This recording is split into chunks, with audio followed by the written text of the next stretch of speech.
So a dot phrase is really just a shortcut time saver for physicians that can bring in pre-written text, templates, dynamic patient information into the clinic note. So a lot of times providers will add these dot phrases to their clinic note as sort of a time saver. And the dot phrase we developed for this project was vaccine specific to really help providers document outcomes of the vaccination discussion in the clinic encounter.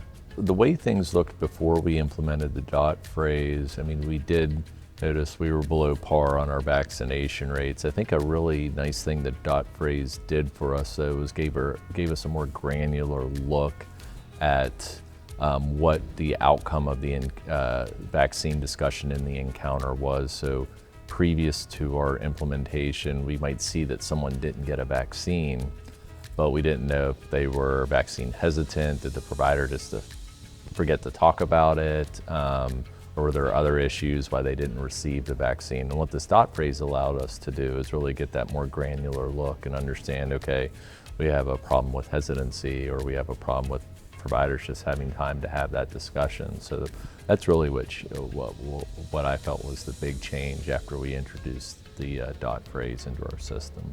After our initial rollout that was a fail, we did a lot of qualitative work. We interviewed the providers using it. We looked at sort of what the quantitative uptake was in clinic, and then we changed the dot phrase based on that feedback. And we kind of hit a max mark of 90% of providers, which is actually really good.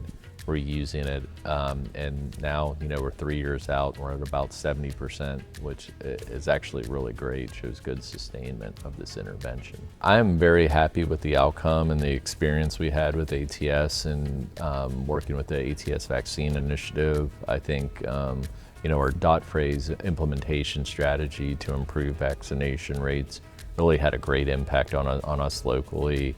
Really improved patient care delivery, and in the patient population we serve, anything you can do to prevent a disease from occurring is a huge win. And I think from what we learned, this low cost, very feasible and sustainable intervention really had a big impact. So I would encourage anyone who's thinking about joining the ATS vaccine initiative to consider this as one of their strategies.